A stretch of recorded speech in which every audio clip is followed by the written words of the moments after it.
Hello, friends. This is Terry with God's Tender Mercies. I'm glad you're here today to celebrate the good news that God is in the details of our lives. Today's video features my good friend Vince, who shares a story of multiple tender mercies, including strength and guidance for himself, and loving kindness and consolation for his brother and his family. Then I'd like to discuss the omniscience of God and how that plays into how we receive the Lord's tender mercies. All right. Well, this tender mercy really has two parts, so I have to give you some background. My brother had dementia, and so for the last 2.5 years of his life, I took care of him. The sad part of the story is that when he contracted dementia, his wife abandoned him and took him out to my sister's house and just dropped him off and said she wasn't coming back for him. Okay. So the siblings took it upon ourselves to help him out, get him going. I got him in a place, and long story made short, I took care of him for 2.5 years. Okay, I see a tender mercy right away in that the Lord gave Vince strength and guidance about how to take care of his brother in a difficult circumstance. It doesn't always have to be a big seeming coincidence or something kind of miraculous to be a tender mercy. But any of the ways that the Lord works in our life will qualify for that loving, merciful attention that we need. Well, as he got close to the end of his life, it was a sad, sad story because his children, he was estranged from his children. He had not lived the best life, and he had not treated his children well. So they were estranged from him. He had one son that would visit him occasionally, but the others just weren't interested. And I was his guardian, conservator. I took care of his health. I took care of his money. I took care of his life. And when he passed, and he passed in Christmas Eve of 2023, it fell to me to execute his will. And so as he was getting ready to pass, I called all of his children and said, "Your father's going to pass away. I need you to, whatever you would like to do relative to, seeing him for the last time or whatever." And I didn't think anything had come of it. Afterwards, as I was executing the will and getting things ready for his burial and those types of things, one of his daughters, and this is the first tender mercy, told my sister this story.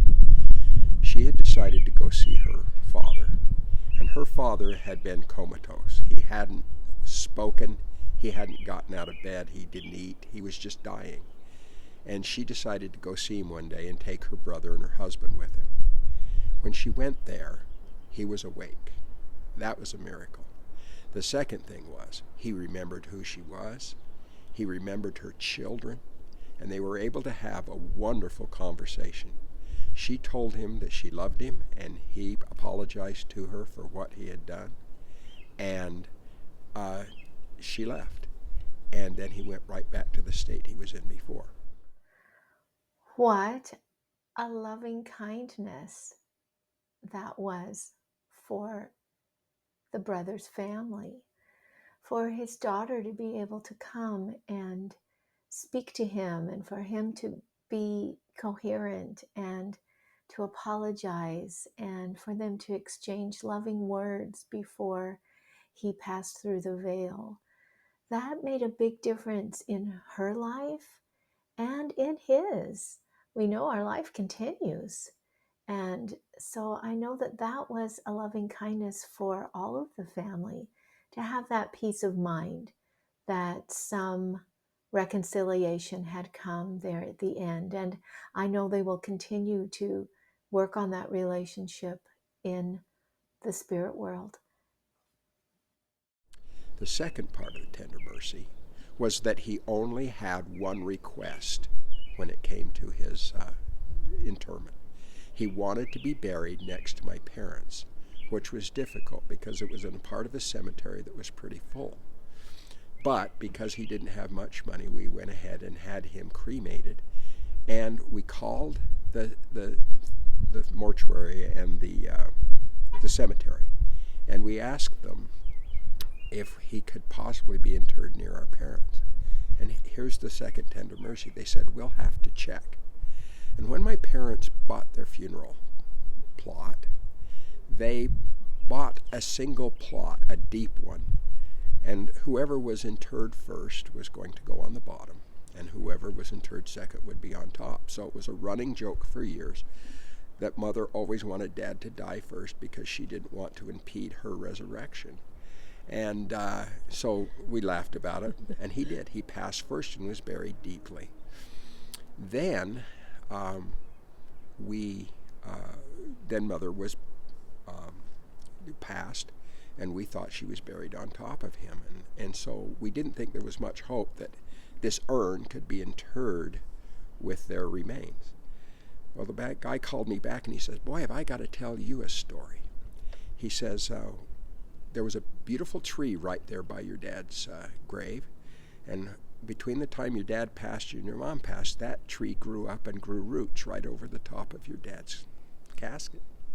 He said, we didn't want to kill the tree, so we gave you guys a free burial plot at the foot of your father's burial plot. And your mother's interred there. And we'd never known that. We'd always been talking to both of them, in the original plot.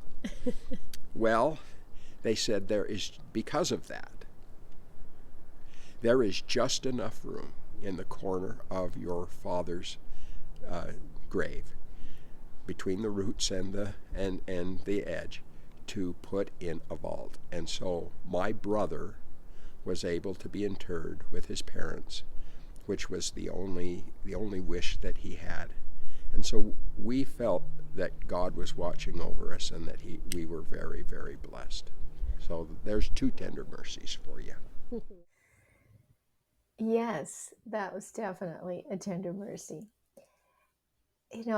Thinking about that tree root growing is what caused me to ponder on the omniscience of God. He knew all that was going to happen.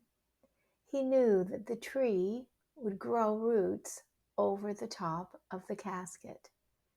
He knew that the family would receive another plot so that the mother could be buried.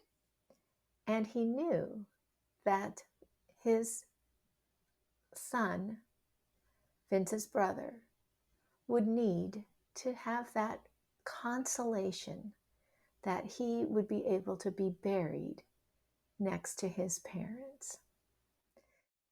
I think about the omniscience of God and how the plan moves forward in perfect harmony with his knowledge, his will.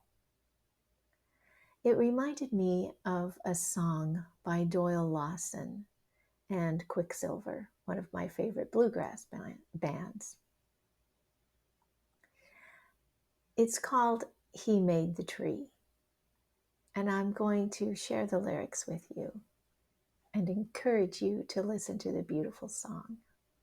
You made the light from the darkness, and the stars to outnumber the sands. You were born into this world a baby, and still held the whole world in your hands. You made a hill called Calvary, where you made a way for me. You made the man that drove nails in your hands. You even made the tree. You sent the rain and the sunshine, and the tree grew sturdy with time. And like you, it didn't bend or waver as you bore the weight of this world's sins and mine. You made a hill called Calvary, where you made a way for me. You made the man that drove nails in your hands. You even made the tree. I am so grateful to know that an omniscient, all-loving God gave His life, fulfilled His Father's will, and paid for my sins. This is the most beautiful and all-encompassing tender mercy of all. Thank you, Lord. I hope you've enjoyed this video. Please like and share and subscribe. Tell your friends about it. And we'll see you next time.